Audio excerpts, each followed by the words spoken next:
Well, I'd like to thank you all for the chance to be here, and also just to thank you for pulling together such an interesting set of people. It's really been a pleasure to listen to the last few, from the performance to hearing, I guess, where the rubber meets the road in the last session on transportation. What I'd like to do is to first depress you and then hopefully make things sound a little better. And I say that for a couple reasons. The main reason is that it's easy to find examples of sort of the environment heading downhill. It's also easy to find interesting little examples of either companies or technologies or practices that have potential. But what's not so easy so far is to find cases that we could scale up things that are sustainable at any rate equivalent to the rate at which things appear to be going downhill. So I'm going to try to highlight that. I'll do a 10-second or 20-second orientation for my laboratory base in California, and then I'll try to go into this, what I'm going to call the battle of tipping points. We've heard about a lot of the negative tipping points, whether it's Arctic or whether it's fish recruitment or whether it is droughts, but I want to try to balance that with some of the opportunities to really change this equation under the timetable that we need to do it, and that's really the challenge. So just to give you just a slight orientation for my lab, I run two partner labs at UC Berkeley, and they have an interesting synergy that's, I think, worthwhile taking just a second on. One is I run something called the Renewable and Appropriate Energy Laboratory, or RAIL for short. Do not simply Google RAIL. You'll get the Railians who cloned a human a few years ago in Florida. Dr. Butterfly, remember that? So you need to put some qualifier like my name or energy in. If you don't go to www.rail.org. You need the EDU version.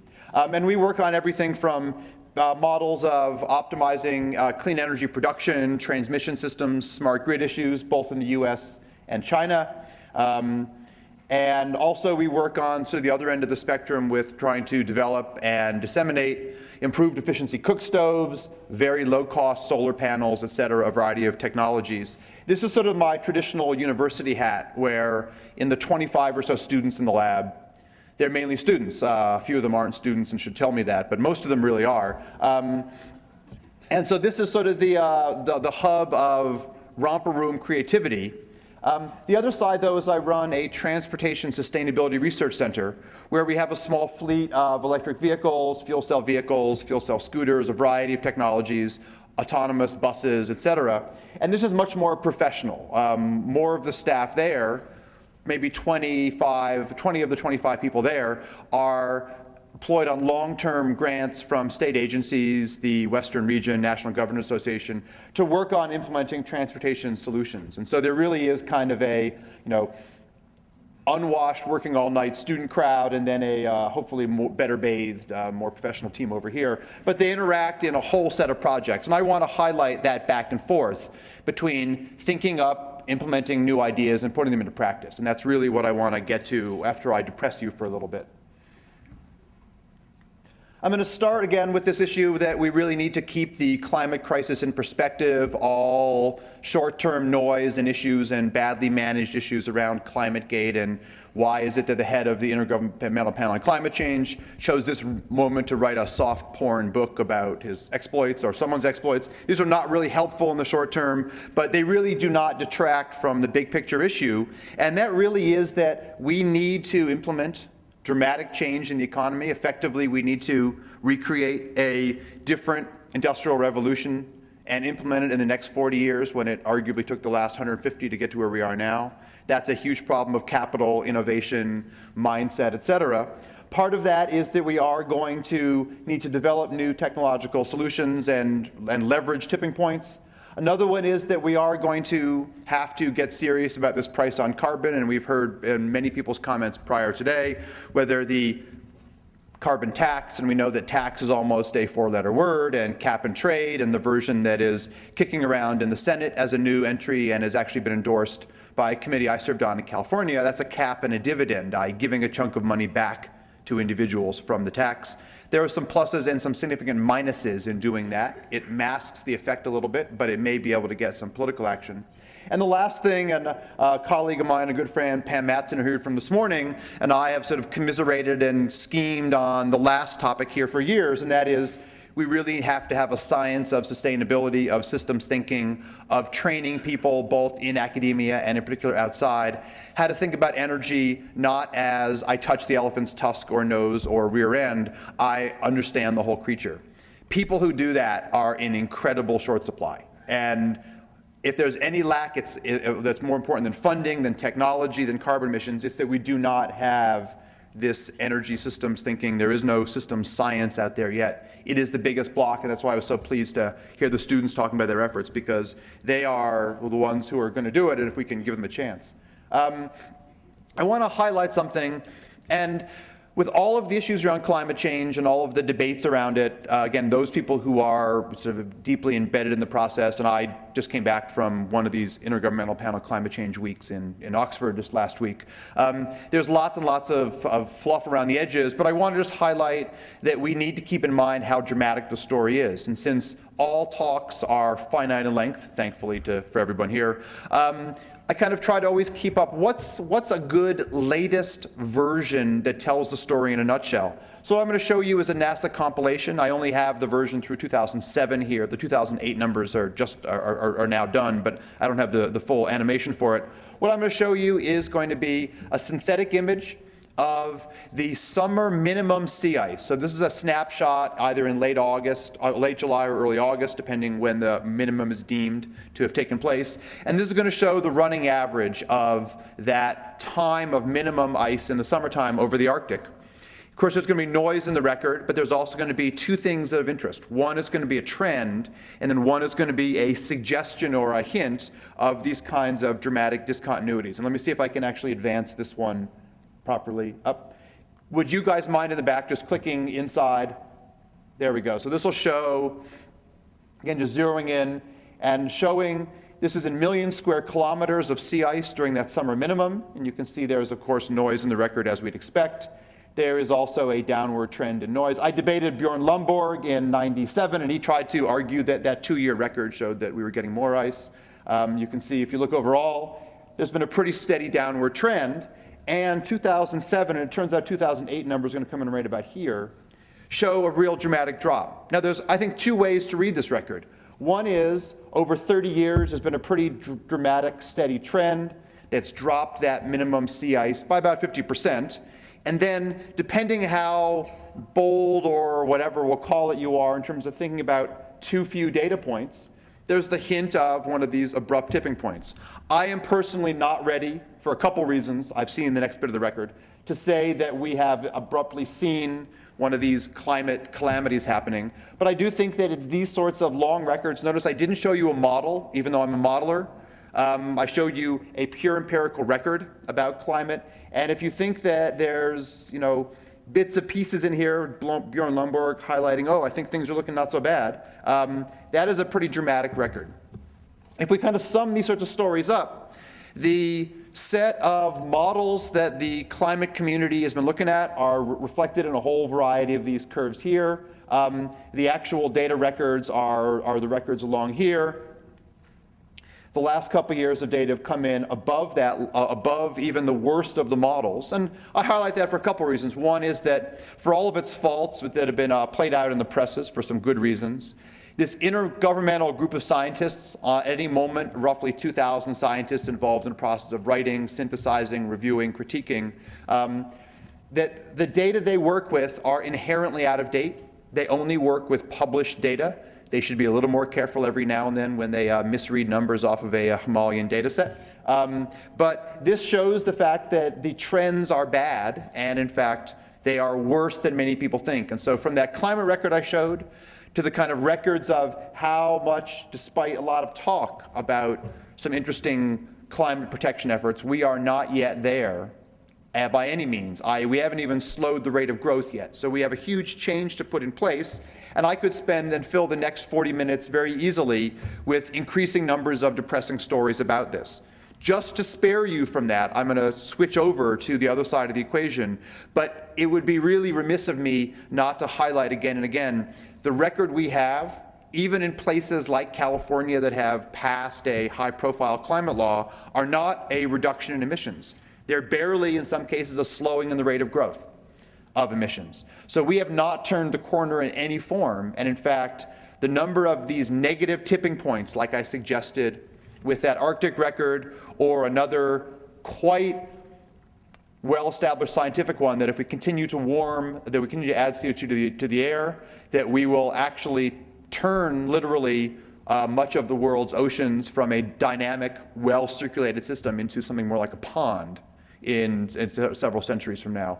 These dramatic changes are out there, and I think that my favorite version of this is that while the scientists right now cannot tell you exactly at what date in the future or at what particular amount of greenhouse gases in the atmosphere we will experience one of these tipping points, if I bundle my two daughters in the back of my car and drive from my home in San Francisco to Los Angeles, I don't know at which mile marker it would happen, but I know somewhere along the way one of them will be in tears if I don't take all the right precautions.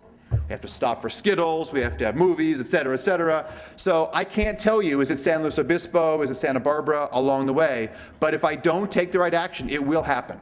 And scientific uncertainty as to actually when that point will be should not be confused with not knowing that these dangerous surprises are coming. And so, having tried to warn you that one shouldn't look too happily at what I'm going to show you next, I'm going to try to turn to the positive side of the story to highlight that we could do it if we want to. It's not clear yet, we've decided we want to. So here is the kind of the generic record. California in 2007 passed its greenhouse gas law that stated that instead of the black, the business as usual growth, and then the gray forecasted growth, that we committed ourselves to returning back to the 1990 baseline by the year 2020. That, of course, means that in this year, in 2010, we've already started that downward trend. That has not yet happened. So good rhetoric, wonderful font, great paper, great speeches, no action. Not quite no action. California has taken on a whole variety of features in conjunction with a number of neighboring states, including Utah. And California's approach, I think, is instructive because California, in the short term, expects to get a great deal of its greenhouse gas reductions through strong sectoral programs in transportation, in electricity, in goods and services. But it also expects to get a small amount in the beginning, but a growing amount over time, of its reductions through a price on carbon. And that strategy, sort of hedging your bets, both strong sectoral targets and putting more than a toe into thinking about what has to change globally, putting a price on what we don't want, destroying the planet, that process reflects both the uncertainty of how to do it, not knowing if partners will become fellow travelers and will sign on, and some real problems in the early carbon markets that have developed. I'm not going to spend a lot of time on those today, but the two prominent ones, both in Europe and in New England, both have some real issues, one of which is that they don't include the whole economy. They both basically focus, there's some changes coming, but they both focus only on power plants. They don't look at vehicles, goods and services, a variety of features. And this is a global problem with lots of avenues for global leakage. And so if we don't find a way to play nice in the same large sandbox, we'll be living in a sandbox. So I showed you the California plot, just to put it on the national scale. The black is the trend we've been on. This is forecast done by our National Energy Information Agency. If we had fully embraced the Kyoto Protocol, we were supposed to have passed through that orange triangle, which we of course did not. The Intergovernmental Panel on Climate Change recommends an 80% reduction from that baseline. So this truly is a green zone, not like the Baghdad version. This is where we need to be. And you can draw all kinds of lines to get from where we are now to there. They all have some version like this. This is basically a version of what's been adopted in California, in Great Britain, in a number of places, scaled to the United States, while President Obama has now endorsed targets that fall into this range here in the middle term, 2020, and hit this number in 2050.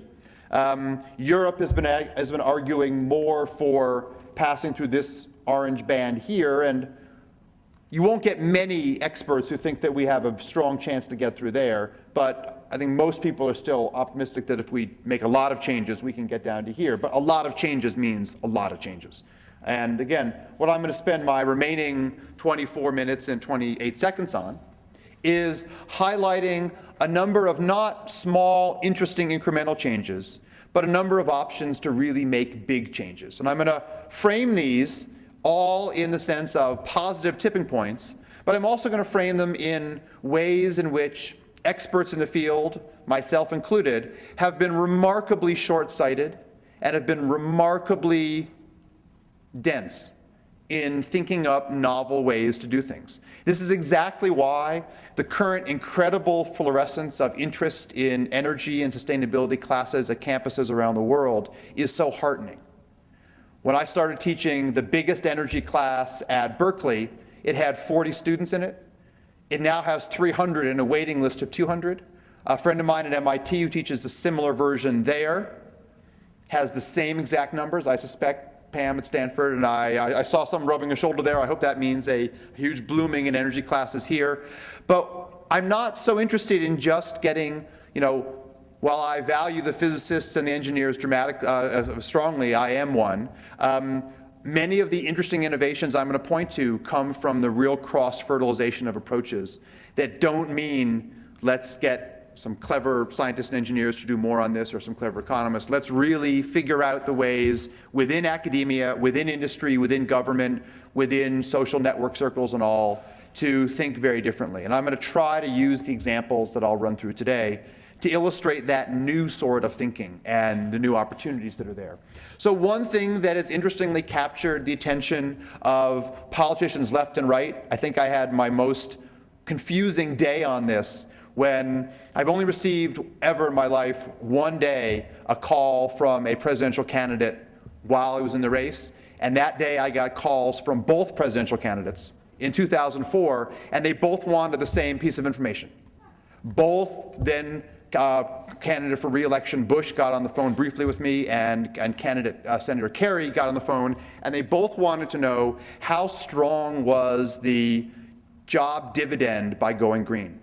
And they both used the numbers incredibly differently in their campaign speeches afterwards, in fact, so differently that I was afraid that I had not sold the same thing to both. I think I was pretty clear. But the observation that per dollar invested, you get between 3 to 5 times more jobs by investing in energy efficiency, solar, which is about 5 times more, wind, grid transmission projects, than you do investing the same amount of money in, for example, more natural gas. That's a big jobs dividend. It is not, however, a jobs dividend because there's some emotionally or spiritually superior feature of renewable energy over fossil fuels. That is purely because you're building a new infrastructure, and at the building infrastructure stage, you're investing more in infrastructure, you're getting more jobs out. And in fact, I try to caution, and I caution both candidates, and they used it differently, to say, citing the number, there's 5.1 more jobs per dollar invested in solar than natural gas is really not the point. The point is that when you buy a fossil fuel power plant, let's take a natural gas plant as an example, 70 to 80% of the total amount of money that will go into that plant over its lifetime is to buy the fuel. The remainder is to buy the plant, to train the employees, to pay them, et cetera. So instead of getting hung up on exactly what the numbers are, and if you go to this paper and one I just wrote a few months ago with the CEO of the world's largest wind company, you can get those numbers in great detail. But in one case, you are literally investing the majority of your money in that oil, gas, or coal. The other one, you're investing in companies, people, innovation, human resources, a whole variety of features. So there is a very interesting and a very clear difference that transcends the actual multiplier that you put on. And everyone wants the jobs multiplier if we go to an electric car company versus another one. The real issue is this total mindset difference. Does one want to invest more of your, whether it's stimulus dollars, state or local investment dollars, private venture capital bank dollars? Do you want to put more of that into investing in human infrastructure, companies, innovative capacity? And the economist Robert Solow is famous for noting that roughly 90% of economic growth comes from newly created companies. So it depends where one wants to put one's dollars. Now, this is not supposed to be a diatribe against fossil fuels. In fact, I think there are some excellent uses for them. But given that the equation states that we need to reduce the amount of greenhouse gas emissions by 80%, it is a lot easier to put a larger fraction of that into finding ways to implement the technologies that don't produce great amounts of fossil fuel emissions than to spend a huge amount of it trying to clean up the emissions. We are going to need to do that because we have a huge amount invested in a very efficiently run, on most parts, fossil fuel economy. And you heard the comments earlier on from Rio Tinto and Chevron about that. There's huge capital, there's huge intellectual capital, there are some systems that work exceedingly well. But that 80% decarbonization is a bottom line that we need to meet. And as aggressive as one can be about sequestering carbon underground, we're going to have to find ways to build up these new sectors. That's the new equation. And of course, that plays much better in certain states than others. But that equation has to be met. That is the human sustainability, ecological survivability version of the story. We know how to do some things remarkably well. This is a graph that's famous in California. It's famous in Denmark. It's not known everywhere. This shows electricity use per person going back to the 60s. And what you see is that in the United States, and in California, as two examples, we were growing electricity use per person. OPEC crisis hit, and that rate of growth slowed.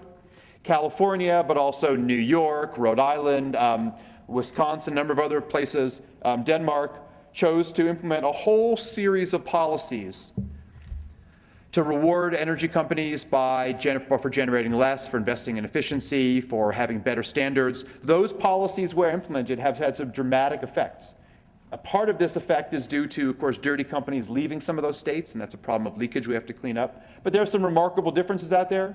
We also see, due to different structural features and due to denser living conditions, et cetera, that we've got some areas that have shown economic growth and have lower levels still. So there are some remarkable opportunities to diverge from this path to ones that look more like this, and actually Denmark is down here.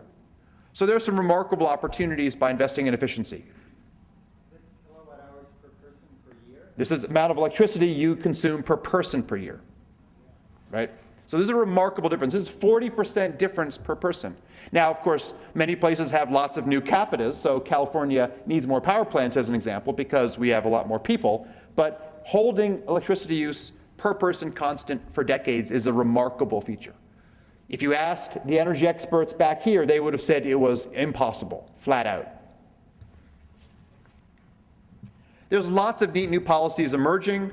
California and now Florida is doing it, and Portugal and Denmark now have policies in place to say, and new homes built by 2020, in one case by 2022, in another case, need to be zero energy. They need to max out on energy efficiency. They need to have on-site or nearby renewable energy generation. Office buildings, the California standard is net zero energy by 2030. In Netherlands, it's 2024. And there's lots of neat things that we will need to do to make that happen.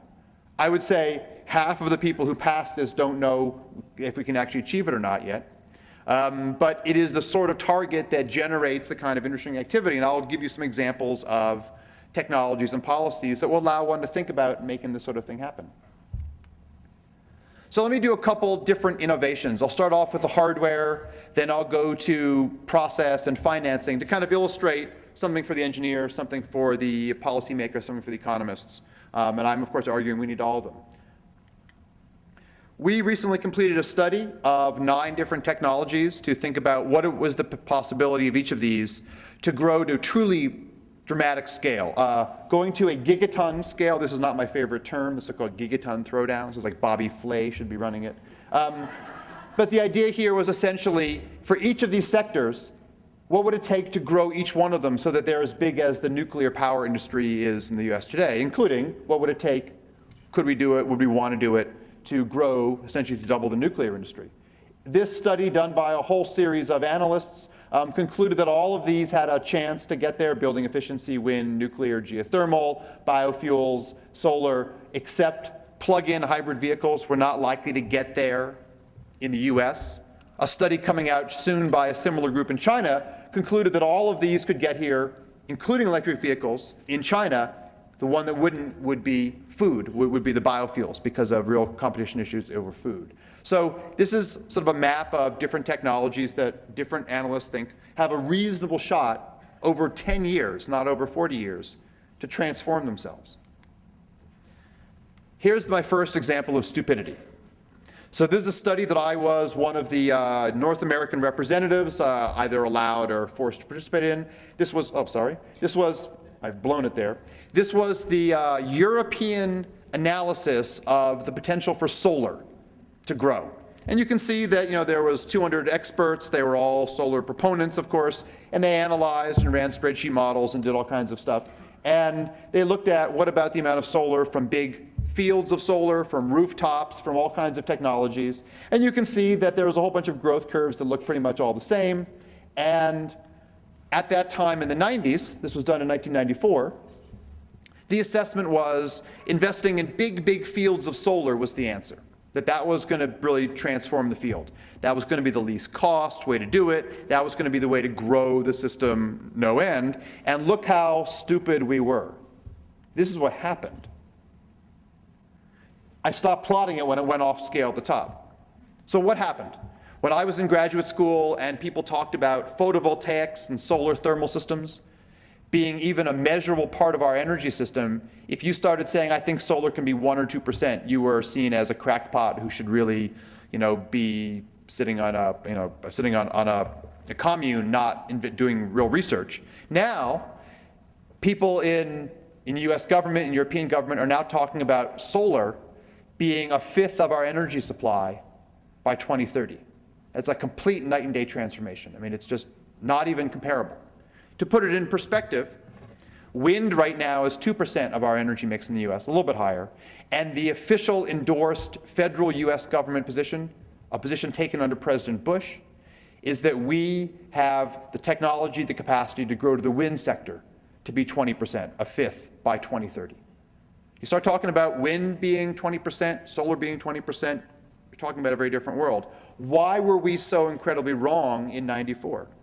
The reason was that basically the vision of the solar community at the time was that solar, to bring costs down, because it was too expensive and it arguably still is too expensive. And just for perspective, who has solar on their rooftop right now? Okay, that's okay. Great. How many of those are Utah residents who have solar on their rooftop? Okay. So Pam and I put our hands up, but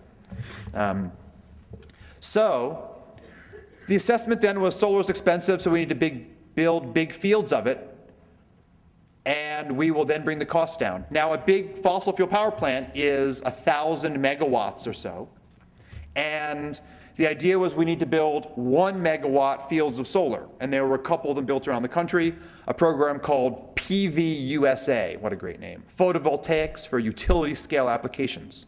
That was the federal program, what a great name. Of course, the irony is that big central projects, you don't learn very much. And then each one takes a lot of planning, you got to put it up there, and so you get it built, and you only do so many of them. What happened instead, what made the red come true, was putting solar on individual rooftops, initially subsidized in Japan, and then in Germany, and then in New Jersey and California and growing elsewhere. And while those systems were a little more expensive per watt, we built a lot more systems of individual small ones. I have 3 kilowatts on my roof. Pam probably has something similar to that. Lots of little systems made the industry learn dramatically quickly. New people went into the field. There's now solar boom going on worldwide. There are more new solar companies being formed than all the other energy companies in the world combined.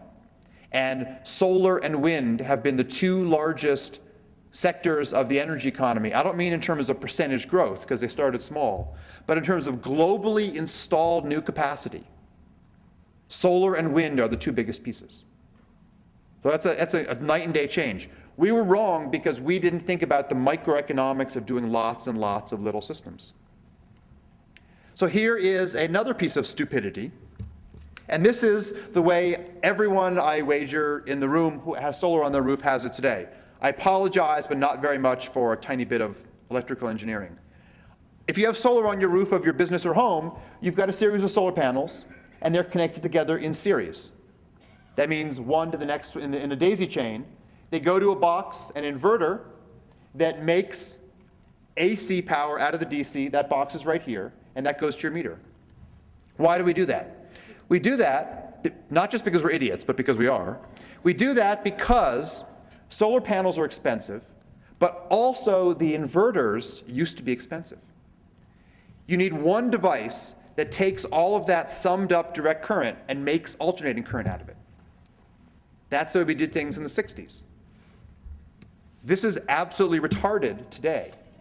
It's retarded because every one of you who have a cell phone have in your pocket a device that can take the direct current output of each panel and make alternating current.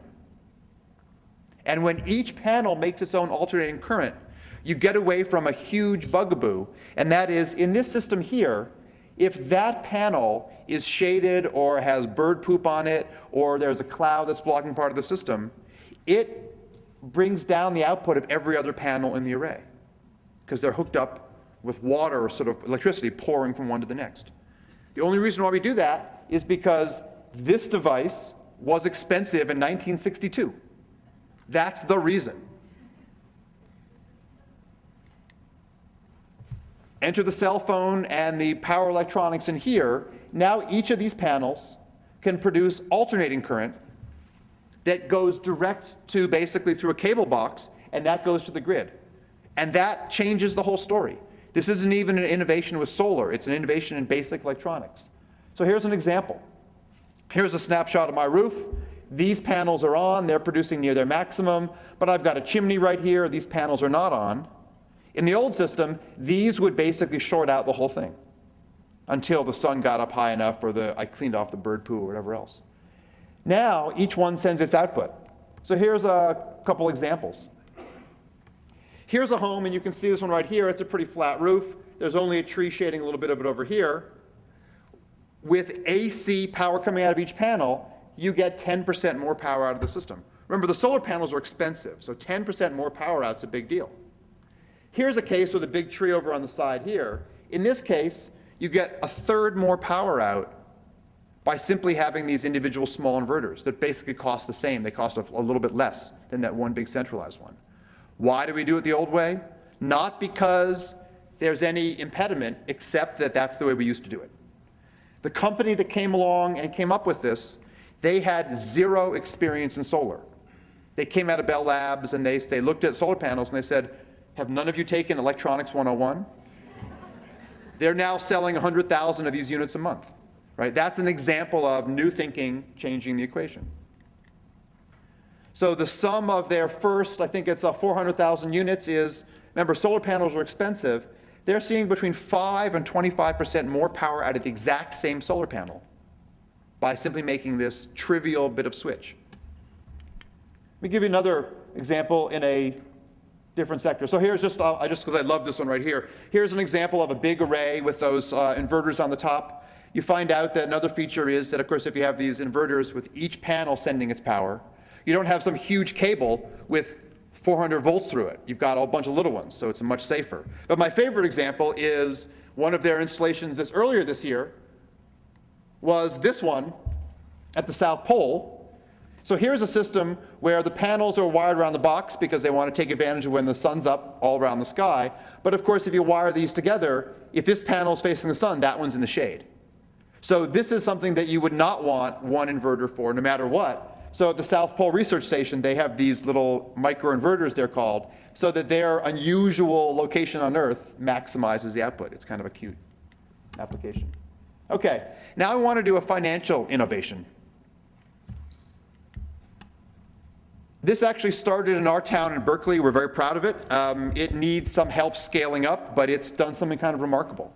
So I was literally talking to the mayor's chief of staff in Berkeley, California, and he said, you know, we loan money to property owners, homeowners of businesses all the time when they want to widen the sidewalk, when they want to improve a sewer line. We lend them the money, and they pay us back with an extra voluntary property tax payment to pay off that innovation, and we benefit publicly and we benefit privately.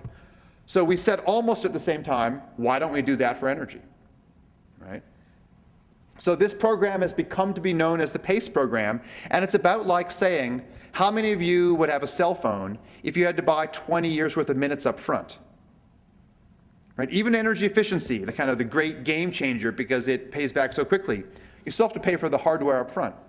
The idea here that you could skip that, you could take out a loan from your local government, or I'll get to in a second, from the federal government, invest in energy efficiency and in solar or wind, and then pay it back over the 20 years that you use it, completely changes the game.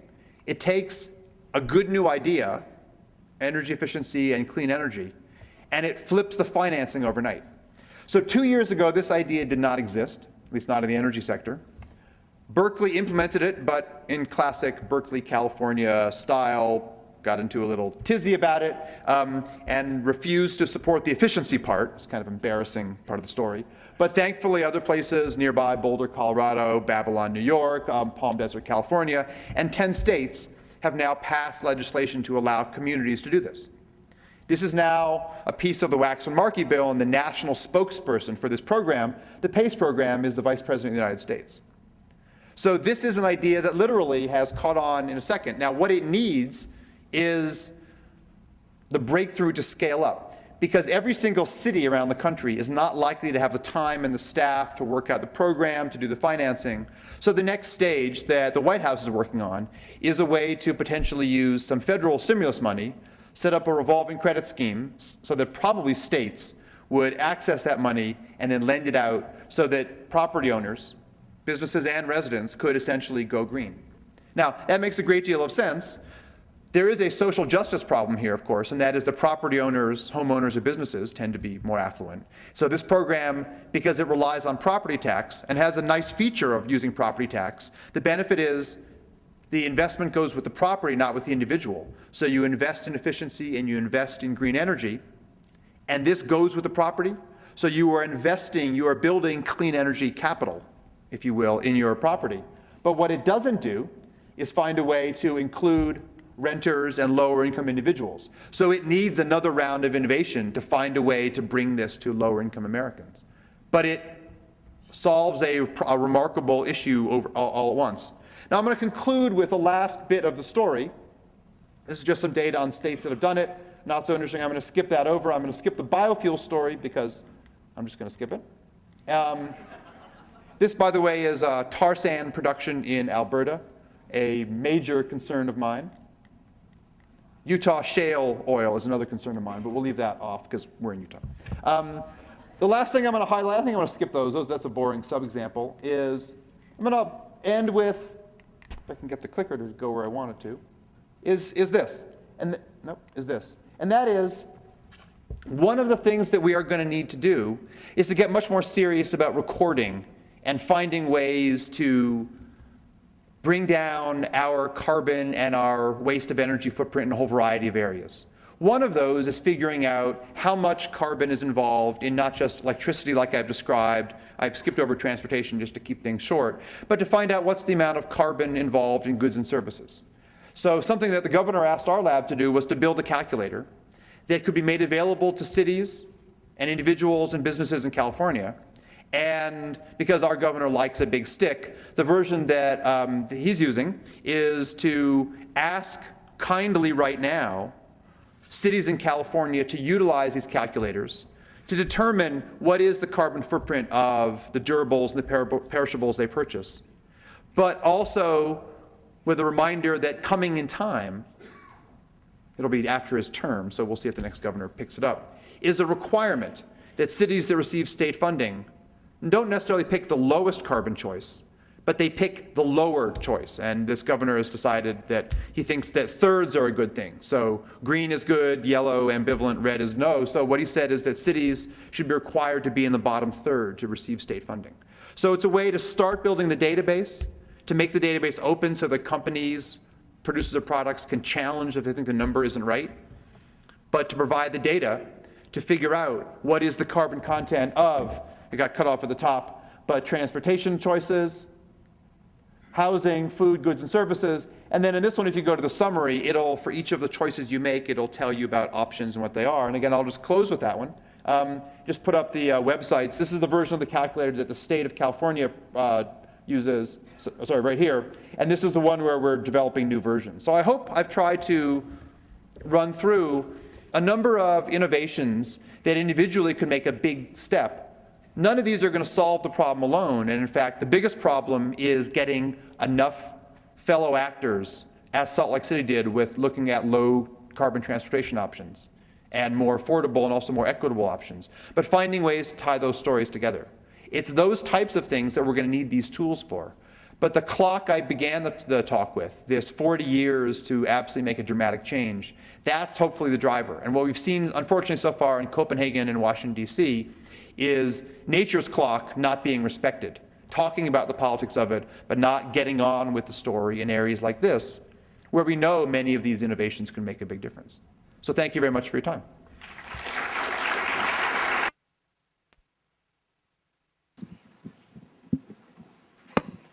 Hi. I didn't see any other questions yet, so I thought I'd jump in. Yeah, at the very beginning, you talked about systems theory. I've taken a class in system dynamics here at the university, and I thought, what departments would that fit into, do you think, best? That's my point exactly.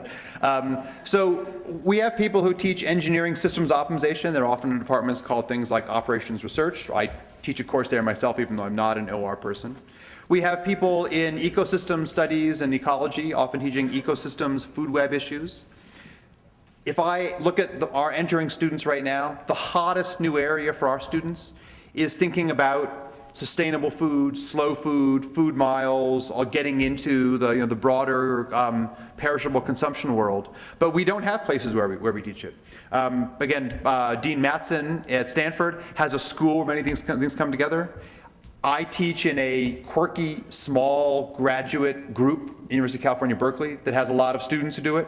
But there is no natural home for it yet, for a variety of reasons. There's sort of cranky ways to say it, but we generally have defined areas of not just academic research, but of areas to apply in public policy and industry as ones that were disciplinary based. And what I was arguing for is, since energy is so pervasive, it's the biggest industry on the planet, it's the biggest movement of goods and services and of money, it, in my view, warrants a thinking in much broader terms. But I think you could say the same thing for understanding our interaction with the natural world, and there's a broader perspective on that one as well. And certainly integrating in not just quantitative theories, but ideas about social movements and about behavioral economics. There's a huge range of these things we have not yet dreamed up, except for in a very few interesting, quirky little places. Places that house that in a way that makes sense to the leaders of these universities. So this is still a very important orphan. Hi, over here. You mentioned the impact that energy efficiency has had in California in keeping the usage down, and I'm wondering what role you think, just in terms of low-cost solutions, the impact of really aggressively ramped up recycling can have. Is that a big role, or is that going to be a marginal role? So this is a hard one, and the academic literature is quite split on this. I mean, there's no question that there are some materials that recycle well. There's been a number of studies, however, some of which I disagree with, but I mean, I respect the people who did them, who find that recycling some of these goods in large amounts has actually been kind of a break-even proposition in terms of energy use, et cetera. I mean, I've done the life cycle studies, et cetera, but at a gut level, I find that a surprising result. I find that recycling, as in any case, not a good thing to do, seems a remarkable issue. And we saw this great, I'm going to remember the dance step on recycling here. But the good side of it is that the debate over this has led most of the agencies in North America and most in Europe and in Japan that do analysis of materials to go beyond traditional economics and to do life cycle or cradle to grave studies. And in most of those studies that I have found credible, the benefit has been pretty high. It has not been a home run, though. It has not been, by recycling, we're going to get to that 80% reduction. Like all of these things, it is, one of the silver buckshot, not the silver bullet. So it fits in. We should do it. It's part of the story. The piece of it that I find most interesting are the places where it's not just recycling metal cans or paper, but it's finding ways to use these things together. Denmark has a very aggressive recycling program, not only for materials, but also for heat.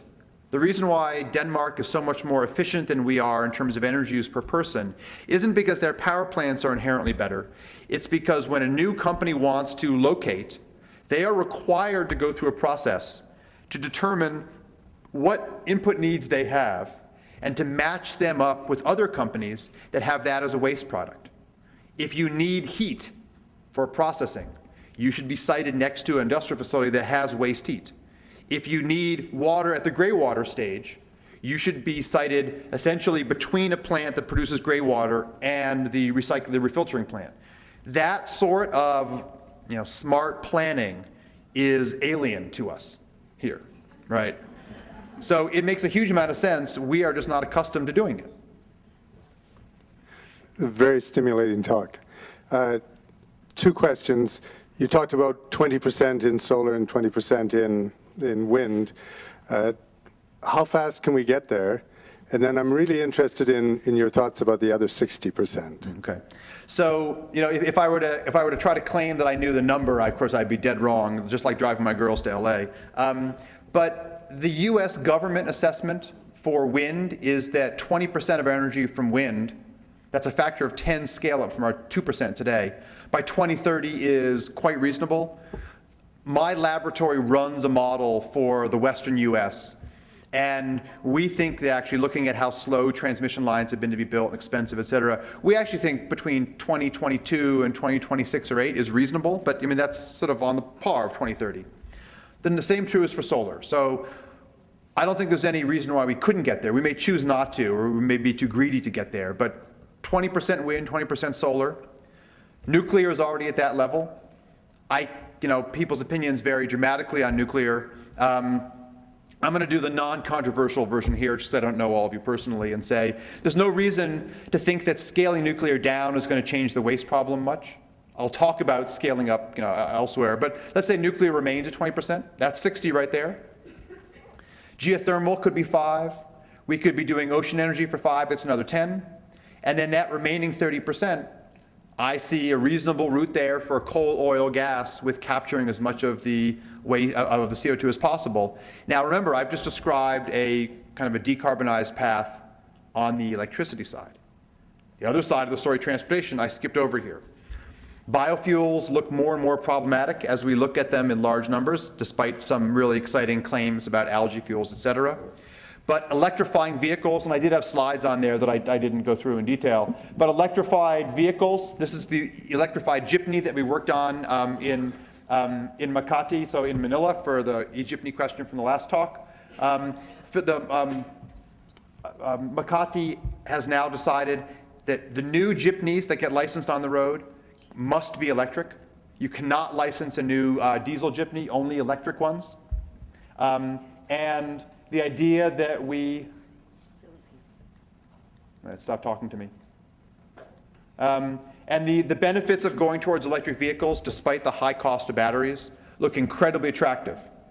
Now, we heard in the last talk a really fundamental issue, though, and that even if you electrify and have all clean energy powering your vehicle, you're still driving around in a vehicle where less than 10% of the energy goes to move the driver. So this is a steel and plastic mover, not a person mover. So thinking about the transition much more aggressively to mass transit, be it the collective jeepneys or real light rail or heavy rail, there's a huge issue that we leave off the table when we focus too much on individual vehicles. But given that they are the base in a lot of places, that cleaning them up by going electric gets us to some solutions that start to look attractive in the vehicle sector. But this one has proven a harder piece of the story, and air transport is even harder. You Sorry, I'm not. You mentioned that the grid, you haven't mentioned the grid. Okay. The grid, we keep hearing that the grid won't support individuals putting in their wind energy, their solar energy, that we need a whole new infrastructure, that's not there. I haven't heard that issue discussed. Is it an issue? It is an issue. It's How do we not an solve it? issue in the sense of the grid won't support it. In fact, the biggest piece of work in my lab is on models of the grid system. This is just one snapshot. The red basically shows the current grid. The green shows the grid lines that in our model we would urge, and we have urged the President, the Secretary of Energy, the Western governors to facilitate building if you want to dramatically decarbonize. And you'll notice the pie charts show the energy. The blue in the middle of the country corridor, you've got exceptional wind resources here that are dramatically underutilized. Wind, distributed and central solar, these at large scale are going to require new grid lines to build. And building grid lines gets into the worst of the NIMBY problems. So there is no easy route there. The other piece of it, though, is that we don't really know how far we can go with distributed energy. The idea that we build a big box store, that we build a new home in an area that's sunny, and we don't integrate in solar, despite the fact that there are products available now. My favorite one, just by the name, is a company that sells the Powerhouse. Sounds like something pretty cool. But that is a home where the roofing shingles themselves are solar. It's not a solar roof over the roof. It is, the roof itself is solar. These kinds of ideas can get us pretty far. In all the models that we do, we still need to get serious about building out not just a smarter grid, but more of the grid. And that has proven to be a huge problem in terms of local right-of-way access. Why is it then when the choice exists, we build the grid line through a poor community, not through a rich community? I mean, there are huge issues. But in all the assessments we do, we're going to need more and better grid.